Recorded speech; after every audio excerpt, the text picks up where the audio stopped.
सत्संगत जी प्रेम से कहना। सत्संगत काफ़ी लंबे अरसे के बाद फिर से यहाँ नजीबाबाद में आने का अवसर प्राप्त हुआ है, जहाँ इस विशाल रूप में आप सभी के दर्शन हो रहे हैं और बहुत प्रसन्नता महसूस हो रही है। जिस कदर आप सभी श्रद्धापूर्वक, निष्ठापूर्वक, भक्ति भाव से युक्त होकर यहाँ पर उपस्थित हैं और इन घड़ियों को, इन लम्हों को वैसे तो बजाते खुद सत्संग जिसको हम कहते हैं, सत्संग में बीती हुई तमाम घड़ियाँ वही मुबारक होती हैं, वही शुभायमान होती हैं। तो इसलिए भक्त जहाँ पर भी उपस्थित होते हैं इस सत्य के नगमे गाते हैं, इस सत्य की चर्चा करते हैं, इस सत्य की तरफ अग्रसर होने के लिए प्रेरणा देते हैं। तो इसलिए इस भाव से युक्त होकर जो भी लम्हे, जो भी घड़ियाँ बीतती हैं वही मुबारक होती हैं। तो यहाँ नजीबाबाद में इस यात्रा के दौरान ये एक ऐसा पड़ाव जहाँ पर करीब 20 बरस के बाद आने का मौका मिला, और 20 बरस का मतलब ये हुआ कि कोई बच्चा जन्म ले और शायद विवाह तक पहुंच जाए, 20 साल इतने में ही गुजर जाते हैं। इतने लंबे अंतराल के बाद एक स्थान पर इसी तरह से शायद 20-22 बरस हो गए थे या इससे अधिक। तो वहाँ एक बहन आई, वो कहने लगी आप यहाँ आए थे जब मैं 10वीं में पढ़ती थी, अब मेरी बेटी 10वीं में पढ़ती है तब आए हो। तो इस प्रकार से स्थान स्थान पर जाने का मौका मिलता है, देश भर में अनेकों प्रांतों में जाने का अवसर मिलता है। अभी पीछे ही फरवरी में पंजाब, हरियाणा और जम्मू कश्मीर के चंद स्थानों पर जाने का मौका मिला, और उसके बाद कहीं राजस्थान के भिवाड़ी में, और फिर ये दिन, हालांकि मार्च का महीना ऐसा होता है बरसों बरस से जिस महीने में प्रांतीय समागम होते हैं, जैसा कि पिछली मार्च को एक साल पहले 7 और 8 तारीख को हरिद्वार में उत्तराखंड का समागम आयोजित हुआ था, और पिछले साल मार्च के महीने में जबलपुर में छत्तीसगढ़ और मध्य प्रदेश का समागम, रांची में झारखंड और बिहार का समागम, और वर्धमान वेस्ट बंगाल में नॉर्थ ईस्टर्न रीजन्स की तमाम स्टेट्स का समागम। तो मार्च के महीने में अक्सर अनेकों समागमों के आयोजन होते हैं, लेकिन इस बार ऐसा अवसर, ऐसा मौका नहीं बन पाया। तो चंद यात्राएं इस रूप में चली हैं, और ये यात्रा भी जो मुजफ्फरनगर से आरंभ हुई और मुजफ्फरनगर के बाद जहां रास्ते में कुछ पड़ाव आए और रात्रि ही कल मसूरी पहुंचना हुआ, और आज दोपहर मसूरी से ही चले और सीधा यहाँ पंडाल में पहुंचना हुआ। तो ये यात्रा चंद दिनों की उत्तराखंड और उत्तर प्रदेश की जो चल रही है, तो इस यात्रा में भी जहाँ जहाँ पर भी जाने का मौका मिल रहा है वहाँ वहाँ ही इसी प्रकार की लगन देखने को मिल रही है। जैसा कि जम्मू कश्मीर में भी 6 बरस के बाद जाने का मौका मिला, और इन 6 वर्षों में वहाँ संगत इतनी बढ़ चुकी, इतना परिवार, ये मानव, इतना फैलाव प्राप्त कर चुका कि जो साथ में थे सारे ही अचंभे में कि 6 बरस में ही यहाँ पर कितनी ही सत्संग कायम हो चुकी हैं। तो इसी तरह से ये सच को जन जन तक पहुँचाने के लिए, हर आत्मा का नाता परमात्मा से जोड़ने के लिए भक्त कितने जतन करते हैं, कितने प्रयास करते हैं, कितने परोपकार करते हैं, ताकि कोई भी वंचित ना रह जाए इस जन्म का लाभ जो ना प्राप्त कर पाए। क्योंकि ये सबसे बड़ा लक्ष्य इस जीवन का यही है कि अपने मंजिल मकसूद को प्राप्त करना। ये प्रभु परमात्मा, ईश्वर निराकार पारब्रह्म परमात्मा जो एक ही है, जो सर्वत्र समाया हुआ है, जिसकी अंश आत्मा है, आत्मा जो हर घट में बसती है। तो इसलिए हर आत्मा का कल्याण इसी से होता है जो महापुरुषों ने विधि युगों युगों से बताई है कि जब तक आत्मा इस परम अस्तित्व अपने मूल की पहचान नहीं करती, यानी कि अगर आत्मा ज्ञानता में है तो आत्मा को मोक्ष और मुक्ति प्राप्त नहीं होती है। ये आत्मा का सफर जो चलता आ रहा है, जिस्मों से लेकर योनियों से योनियों का सफर, और जब इंसानी जन्म मिलता है तो इसको मुबारक जन्म माना जाता है, क्योंकि यही जन्म प्राप्त होना एक सुनहरी अवसर के रूप में देखा जाता है, जबकि आत्मा की बात बन सकती है, जब आत्मा अपनी पड़ाव मंजिल तक पहुंच सकती है। और इसीलिए महापुरुषों ने इस इंसानी जन्म की कदर करने के लिए कितने कितने वचन कहे हैं कि हीरे जैसा जन्म है, लेकिन हीरे जैसा जन्म तो मिला, लेकिन ये नाता ना जुड़ा, ये जागृति ना आई, तो फिर कहते हैं कि कौड़ी बदले जाए। फिर यही हीरे जैसा जन्म, इसका मूल्य पड़ जाता है कौड़ी। तो ये कौड़ी कीमत किस कारण पड़ी इस जीवन की? इसलिए पड़ी क्योंकि इंसान ने वो कदम नहीं उठाए, इसने अपने कदम इस सच की तरफ नहीं बढ़ाए, इसने ब्रह्म ज्ञानियों का संग करके ये सच्ची दौलत की प्राप्ति नहीं की, ये भ्रम नहीं मिटाए, ये उजाला नहीं आया। तो इसलिए ये हीरे जैसा जन्म ये कौड़ियों के भाव चला गया। हर इंसान जिसको ये जन्म मालिक ने बख्शा, हर इंसान के लिए सुनहरी अवसर है और इतना दुर्लभ है ये जन्म कि जैसे पेड़ की टहनी पर फल लगकर जमीन पर गिर जाते हैं और लाख कोशिश करने पर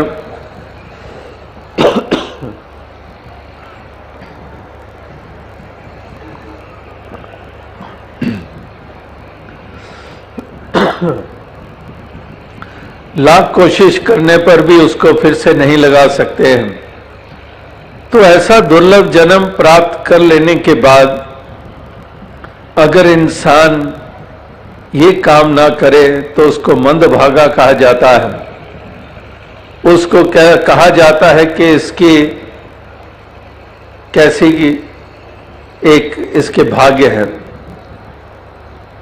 तो ये भाग्य भी बनते हैं इसी मायने से कि जो सबसे दुर्लभ है उस जन्म को पाकर और फिर जो सत्य ये परमात्मा ईश्वर इसकी प्राप्ति हो जानी, तो इससे उत्तम भाग्य किसके हो सकेंगे। दुनिया में भाग्यों की परिभाषा यही है कि दौलत आ जाए तो ऊंचे भाग्य है, संतान आज्ञाकारी हो जाए, या जिसके संतान नहीं है संतान हो जाए तो वो बड़े भाग्य वाला है, उसका बिजनेस चल निकले, अच्छी नौकरी मिल जाए, शरीर रिष्ट पुष्ट रहे। तो ये पैमाना है हमारा कि ये सब कुछ अगर है तो ऊंचे भाग्य हैं। लेकिन इसमें कोई शक नहीं कि इस जीवन को जीते हुए, शरीर में रहते हुए इनकी भी अहमियत है। लेकिन सबसे उत्तम भाग्य उसी के माने गए हैं जो इंसानी जनों को पाकर अपने मूल की पहचान कर लेता है, जो इस मालिक खालिक को जान लेता है, जो आत्मा के भ्रम मिट जाते हैं। आत्मा जो जन्मों जन्मों से शरीरों में आ आके अपने आप को शरीरी मान बैठी है। हम सब में जो चेतन सत्ता है वो आत्मा के रूप में है लेकिन कभी भी हमें वो आत्म भाव नहीं पैदा हुआ हमारा। हमने जब भी सोचा शरीर के तल पे सोचा, और शरीर के साथ जुड़े हुए कौम, जाति, भाषाएं, संस्कृतियां, काला गोरा, पगड़ी टोपी, इसी तक ही हमारी हमेशा सोच रही। ये कभी भी हमारे ख्याल में नहीं आया कि मैं मूलतः आत्मा हूं। और इसीलिए आज संसार में जो बखेड़े देख रहे हैं वो आत्म तल तक नहीं है। हम केवल जिस्मानी और जिस्म के साथ जुड़ी हुई पहचाने उनको इतनी अहमियत देते चले गए कि जो मूल था वो तो अलोप हो गया, और जिसका उस रूप में महत्व नहीं है उसको हम बहुत महत्ता देते चले गए। और उसी के कारण संसार में इंसान और इंसान का टकराव, जाति पाति को लेकर, जब आत्मा एक ही परमात्मा की अंश, और परमात्मा जो मूल है आत्मा का, उसकी कोई जाति नहीं है, तो फिर उसकी अंश की भी जाति नहीं है। लेकिन हम कदम कदम पर जाति पाति की दीवारें खड़ी करते हैं, और दूसरी तरफ पढ़ते भी हैं कि जाति पाति पूछे नहीं कोई, हर को भजे सो हर का होई। जिस जाति का अभिमान करता है इंसान, उसको भी कबीर जी जैसे भक्तों ने कह दिया कि जाति का गर्व मत कर मूर्ख गवारा, इस गर्व ते उपजे बहुत विकारा। कि जाति का अभिमान और गर्व करना, कहते हैं ऐसा जो करता है वो मूर्ख है। जाति का गर्व मत कर मूर्ख गंवारा, मूर्ख भी है और गंवार भी है। ये उन्होंने कीमत डाली है उनकी जो जाति पाति के नाम पर अभिमान भी करते हैं और जुल्म भी करते हैं। तो जाति पाति पूछे नहीं कोई, हर को भजे सो हर का होई। तो वास्तविकता में हरि की प्राप्ति हो गई, आत्मा को मूल की प्राप्ति हो गई, तो फिर ये बखेड़े समाप्त हो गए।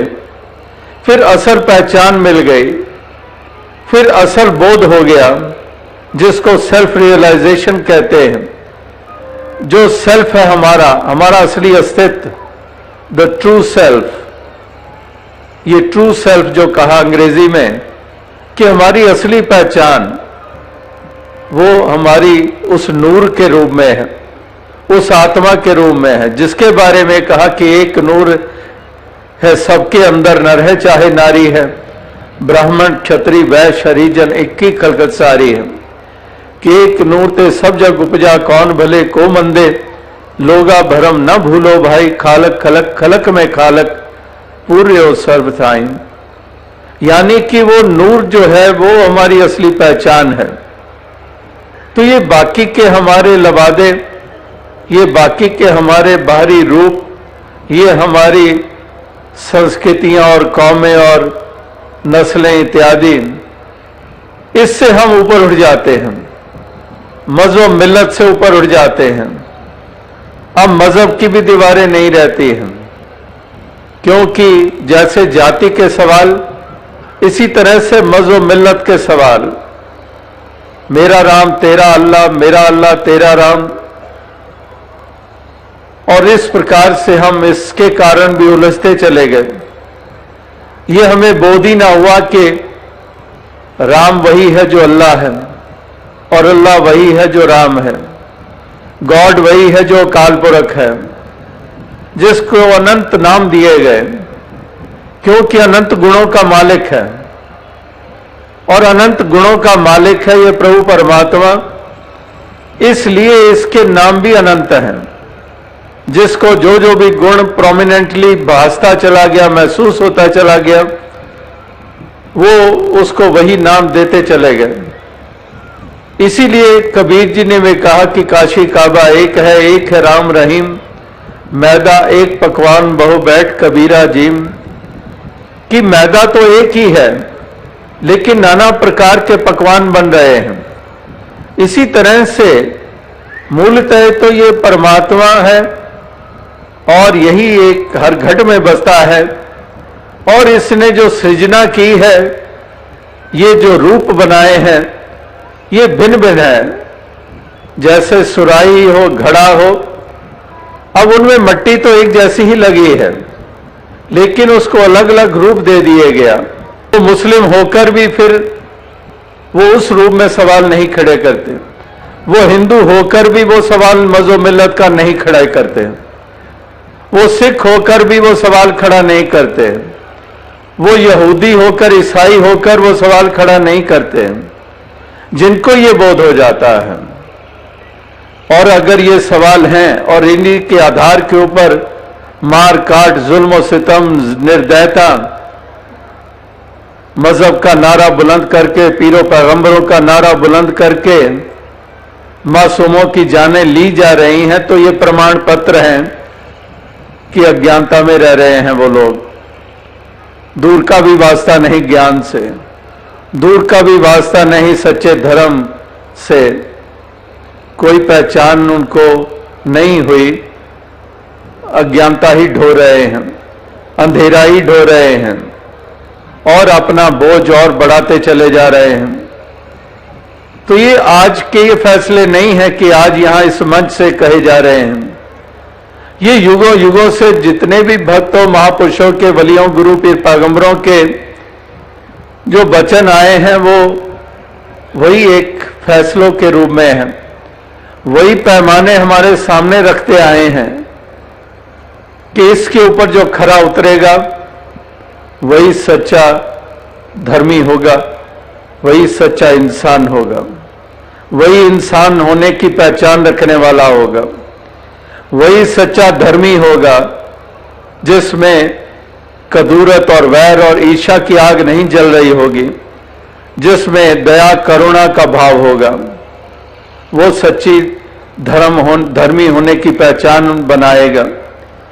इसी तरह से जो आदमियत है, जो इंसानियत है, वो वास्तविकता में हमें वो पहचान प्रदान करती है जिसमें ये भाव होते हैं, ये गुण होते हैं, जो नफरतों की आग में जलते जलाते नहीं हैं, जो प्यार भरे हृदय से युक्त होते हैं, जो प्यार ही देते चले जाते हैं, जिनके मन में किसी के प्रति मलाल नहीं होता है, जो किसी के प्रति जलन और घृणा की भावना नहीं होती है, वो वास्तविकता में इस प्रभु के बंदे जानकर हर किसी के लिए शुभकामना करते हैं, भलाई की कामनाएं करते हैं।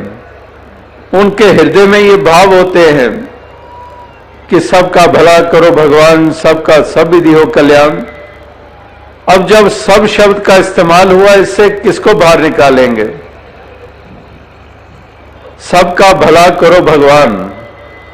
अब छोटे से बच्चे को भी जो क्लास में पढ़ता है, उससे ही पूछ लें कि सबका मतलब क्या होता है। वो बच्चा कभी भी कहेगा कि सबका मतलब पंजाबी होता है, सबका मतलब सिंधी होता है, गुजराती होता है, सबका मतलब मराठी होता है, सबका मतलब मुसलमान होता है, सबका मतलब सिख होता है। नहीं, वो बच्चा भी जानता है कि सबका मतलब सब होता है। तो अगर यहां महापुरुषों के कथन ये हैं कि सबका भला करो भगवान, तो क्या उनका मतलब ये था कि मैं जिस कौम से हूं केवल उनका भला हो भगवान? जिस भाषा को मैं बोलता हूं वही भाषा को बोलने वाले का हो कल्याण? जिस पैगंबर को मैं मानता हूं उसी पैगंबर को जो मानने वाले हैं उन्हीं का भला हो? नहीं, सबका मतलब सब होता है। सब आए सेक में डाल पात फल फूल, कबीरा पीछे क्यों रहे गए पकड़ा जब मूल। तो इसीलिए इसी आधार के ऊपर ही सबके लिए भलाई की कामनाएं हुई। जहां पर ये ज्ञान था, जहां पर ये बोध था, वहीं पर से ही ये प्रार्थनाएं उपजी हैं। इन प्रार्थनाओं का जन्म वहीं से हुआ है जहां पर ये बोध था, जहां ये ज्ञान था। चाहे वो सतयुग में हुआ, चाहे त्रेता में, चाहे द्वापर में, या कलयुग में। ये अज्ञानता वालों से कभी भी ये प्रार्थनाएं हम तक पहुंचनी नहीं थी अगर अज्ञानता वालों के वश में होती। ये ज्ञान वालों के द्वारा ही हुई। अगर अज्ञानता वालों के द्वारा होता तो कहीं पर भी ये एक उज्जवल पहलू संसार के सामने ना आता। जल भी राम थल भी राम कह रहा है और हिरण्यकश्यप कहता है कि ये बच्चा ये राम का नाम क्यों लेता है। इसकी जुबान से ये निकलना चाहिए कि जल भी हिरण्यकश्यप थल भी हिरण्यकश्यप। तो अगर हिरण्यकश्यप से हम उम्मीद नहीं कर सकते कि वो सबका भला करो भगवान वो कहेगा या मानेगा या उसके भाव हैं, ये तो प्रहलादी के ही भाव हो सकते हैं। तो यानी कि जो भी सबकी भलाई की कामनाओं और सबका भला करने के लिए जो प्रयास और जतन है, उसके पीछे ये ज्ञानी जनों का ही एक कार्य है, ये ज्ञानी जनों की ही देन है। तो इसलिए महापुरुष संत जन एहसास कराते हैं कि हमारे भी वही भाव बन जाएंगे अगर हम भी ब्रह्म ज्ञानियों की तरह हम भी इस ब्रह्म की प्राप्ति कर लेंगे और भ्रम की समाप्ति कर लेंगे। क्योंकि ब्रह्म की प्राप्ति के बगैर भ्रम की समाप्ति नहीं होती है। एक भ्रमों से निजात तभी मिलता है, दीवारों का गिरना तभी संभव है, दूरियों का मिटना तभी संभव है जबकि ब्रह्म की प्राप्ति हो जाती है। तो यहां पर भी आज छोटे छोटे बच्चे भी बोले और वो भी डंके की चोट पर कह रहे हैं कि हमें ये प्राप्ति हुई है, ये ब्रह्म की प्राप्ति हुई है, हमने ये जाना है, जिससे हम अनजान थे इसको जाना है, हमने पाया है, जिसको पाने से लोक और परलोक संवर जाता है। हमने वो पाया है जो मीराबाई ने पाया, हमने वो पाया है जो कबीर जी ने पाया, हमने वो पाया है जो तुकाराम जी ने पाया। और यही प्राप्ति हर किसी के हिस्से में हो, इसीलिए भक्त जन ये प्रयास कर रहे हैं, इसीलिए जन जन तक ये आवाज दे रहे हैं, जन जन तक को एहसास करा रहे हैं कि इंसानों सोचो, केवल पढ़ने पढ़ाने तक सीमित मत रहो, केवल पठन पाठन तक सीमित ना रहो। कबीर जी ने भी इस मंजिल को पाया तो वो भी फिर उसी काशी नगरी में, जैसे यहां हरिद्वार ऋषिकेश के तट हैं, इसी तरह से वाराणसी का भी वो बनारस का भी, वहां पर भी उस तट के ऊपर बैठे हुए लोग नाना प्रकार के पठन पाठन करने वाले, नाना प्रकार के जाप करने वाले। तो कबीर जी उन्हीं को संबोधित होकर वो भी उनको यही बता रहे हैं, उनको यही पैगाम दे रहे हैं कि जैसे मैंने जाना है तुम भी जान लो। और मैं अब जान गया हूं और जानकर अब मैं इसकी महिमा गा रहा हूं, अब जानकर इसकी स्तुति कर रहा हूं। अब मैंने जाना है तो मुझे वो दृष्टि मिल गई है और तुम अभी तक भी वहीं तक सीमित हो, तुम वहीं तक ही अभी खड़े हो जहां पहले खड़े थे, आज भी वहीं खड़े हो। तुम उस रुतबे को नहीं पा सके हो जो गुरु की कृपा के द्वारा मुझे मिल गया है, मुझे वो नजर दे दी है। अब नजर ऐसी मिली है जिसके द्वारा मैं इस सत्य को देख पा रहा हूं और घटघट में इसकी उपस्थिति देख पा रहा हूं। तो इसलिए कबीर जी के वचन आए सबके सामने कि बैठा पंडित पढ़े पुराण बिन देखे का बरे करे बखान, तू कहे कागज की लेखी, मैं कहूं आंखन की देखी। तो इसीलिए कबीर जी ने कहा कि मैं आंखों देखी कह रहा हूं और तू कहे कागज की लेखी, कि तुम केवल अब पठन पाठन तक ही सीमित हो। तुम पढ़ रहे हो, उच्चारण कर रहे हो, लेकिन जिसकी महिमा गा रहे हो उसका पता ही नहीं है, उसका मालूम ही नहीं है। उसको सीमित किए बैठे हो, उसको आसमानों के ऊपर मान रहे हो, उसको किसी गुफा कंदरा में सीमित कर रहे हो जो असीम है, यानी कि तुम्हें वो बोध ही नहीं है। तो तू कहे कागज की लेखी, मैं कहूं आंखन की देखी। बात वही है कि पठन पाठन में कमी नहीं है, जापों में कमी नहीं है, लेकिन अगर उसके साथ बोध नहीं जुड़ा तो फिर इंसान अज्ञानता में ही रहता है। उसकी हालत वही होती है जैसे तोते की मिसाल हमने अरसे से सुनी है कि एक तोते, उनकी जुबान पर कि शिकारी आएगा, जाल बिछाएगा, हमें फंसाना चाहेगा, हम नहीं फंसेंगे, और यही उन्होंने मुहारनी सीख ली और बोलते चले जा रहे हैं। और शिकारी जाल कंधे पे उठाए हुआ उनकी तरफ आया और उसके कानों में आवाज पड़ी तोतों की कि शिकारी आएगा, जाल बिछाएगा, हमें फंसाना चाहेगा, हम नहीं फंसेंगे। ये सुनकर शिकारी मायूस हो गया कि मेरा गुजरान कैसे होगा, तो वो वापस लौटने लगा तो उसको ख्याल आया कि इतनी दूर चल के आया हूं घर से, तो ये तो सारे तोते अब पढ़ लिख गए हैं, तो शायद कोई अनपढ़ आ ही जाए। और उसने जाल बिछा दिया, दाने बिखेर दिए।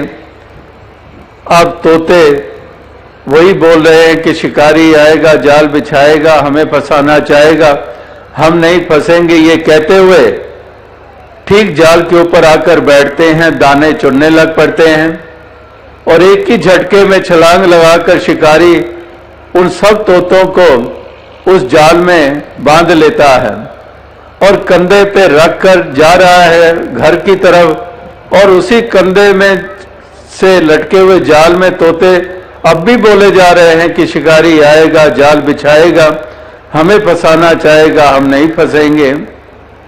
यानी कि वहां पर केवल मुहारनी थी, केवल शब्द थे उन तोतों के पास, उनको कोई बोध नहीं था। तो वही बात कबीर जी ने भी देखी कि ये केवल शब्दों तक सीमित रह गए हैं, उसमें कोई कसर नहीं छोड़ रहे हैं लेकिन प्रभु का नाम ले रहे हैं, प्रभु की पहचान नहीं। अल्लाह का नाम ले रहे हैं, अल्लाह की पहचान नहीं। तो इसीलिए दीवारें खड़ी करते हैं, इसीलिए दरारें पैदा करते हैं, इसीलिए मन में दूसरे के प्रति घृणा का भाव रखते हैं, इसीलिए हिंसक हो जाते हैं छोटी सी बात को लेकर, क्योंकि इनको बोध नहीं है। तो ये कहां पर इनका छुटकारा होगा? तोतों की तरह कहां छुटकारा होगा? ये तो निश्चय ही जाल में बंधेंगे ही बंधेंगे, कोई छुटकारा नहीं। ऐसों की आत्मा किसी का भी छुटकारा नहीं है, इनको तो दोजख की आग में जलना ही जलना होगा। ये नियम है, ये उसूल है, युगों युगों से बने हुए हैं। तो इसलिए पार उतारा उन्हीं का हुआ, सतयुग में भी, त्रेता में भी, द्वापर में भी, कलयुग में भी। जिनको ये बोध हुआ, जिन्होंने ये सत्य को इसके असली रूप में जाना, उनकी ही दीवारें गिरी, उन्हीं की दूरियां मिटी, वही भाईचारे की भावना को से युक्त होकर भाईचारे को बढ़ावा देने में लग गए, वही दूसरों को गले लगाते चले गए। तमाम सवालों को एक तरफ रखकर केवल और केवल एक इंसानों वाली दृष्टि से देखते हुए कि ये मेरे ही मालिक के बंदे हैं, ये खुदा के परिवार का अंग है, मैं भी उसी परिवार का अंग हूं। तो इसलिए वहां पर अपनेपन का भाव मजबूत हुआ, वहां पर एक दूसरे को दुत्कारने के भाव समाप्त हुए। और जब ये ऐसी स्थिति बन गई कि जहां पर अपनेपन का भाव पैदा हो गया है, वहां पर अब बेगानेपन का भाव नहीं रहा है, वहां पर अब फिर नफरत का भाव भी नहीं रहा। अब रह गया क्या? केवल प्यार रह गया। और प्यार ही तो महापुरुषों संतों ने कहा कि प्यार ही प्यार हम करते चले जाएं। ढाई आखर प्रेम का पढ़े सो पंडित होए, कि ये प्यार की ही करने के लिए ही महापुरुषों ने प्रेरित किया है कि हम प्रेम से रहें, हम प्यार करें। भाईचारा असल में वही होता है जहां प्रेम है, यानी कि ये प्रेम हर हृदय में बसे, तभी वो प्रेम की गंगा बहाने वाले बन जाते हैं। और जिनको ये अवस्था नहीं मिलती, वो खून की नदियां बहाने वाले बन जाते हैं। तो जिसके हृदय में प्रेम होता है वो हितकारी होता है, वो हित का भाव रखता है, वो दया और करुणा वाला होता है। तो इसलिए महापुरुष कहते हैं कि हम भी ये प्यार का पाठ पढ़ लें, हम भी ये प्रभु जिसको प्यार का ही रूप माना गया है, जो प्यार का स्रोत मुजस्समा है, इसीलिए हमने वो पंक्तियां बालपन की अवस्था से सुनी है कि love is God, God is love, कि परमात्मा प्यार का रूप है। तो इसलिए जिन प्रेम कियो तिन ही प्रभ पायो। तो इसलिए ये प्रेम करते चले जाएं, ये प्यार करने का सलीका आता चला जाए। वैर, ईर्ष्या और घृणा, तशद्दुद और जुल्म और सितम का दामन छोड़ते चले जाएं, मानवता और इंसानियत का दामन पकड़ते चले जाएं, और सब प्रेम प्यार का ये जहान बसाते चले जाएं, और एक गुलजार खिलाते चले जाएं। प्यार के बगैर ये संभव ना होगा, इस सत्य से नाता जोड़े बगैर संभव ना होगा। अगर हम जन्नत का रूप धरती पे देखना चाहते हैं तो वाकई ही ये कदम उठाने होंगे, ये जागृति प्राप्त करनी होगी, ये नाता जोड़ना होगा, ये बोध हासिल करना होगा, और इस कदर इस जीवन की शोभा बनानी होगी, इस जीवन का सही मायनों में लाभ उठाना होगा। तो दास और अधिक शब्दों का सहारा नहीं लेगा, क्योंकि समय काफ़ी हो चुका है, रात्रि का वक्त है, और आपने भी अपने अपने घरों को पहुंचना और अनेकों जिम्मेदारियां निभानी होती हैं गृहस्थियों ने। और यहाँ इस पंडाल तक पहुँचने तक रास्ते में भी देखा कहाँ कहाँ बसें और गाड़ियाँ खड़ी हैं, और एकदम से गाड़ियाँ निकलनी होती हैं और ट्रैफिक भी हो जाता है। तो इसलिए शब्दों का विराम देते हुए दास साहब से इजाज़त चाहेगा, वरना शब्द तो शाम से ही चल रहे हैं, जब से सत्संग का आरंभ हुआ है, और जो पहले भी संदेश गीत कविता व्याख्यान के रूप में दिए गए वो कोई कम अहमियत वाले नहीं थे। तो इसलिए दास और ज़्यादा शब्दों का सहारा नहीं लेगा, इन्हीं शब्दों से आपसे इजाज़त चाहेगा, और अंत में फिर से खुशी जाहिर करेगा जो यहाँ नजीबाबाद में आकर आप सभी के दर्शन करके प्राप्त हुई हैं। और दातार कृपा करे आप सभी को भक्ति करने की शक्ति दे, इसी तरह से इंसानियत की डगर पर चलते चले जाएं, अंधकार को मिटाते चले जाएं। साध संगत जी धन्यवाद।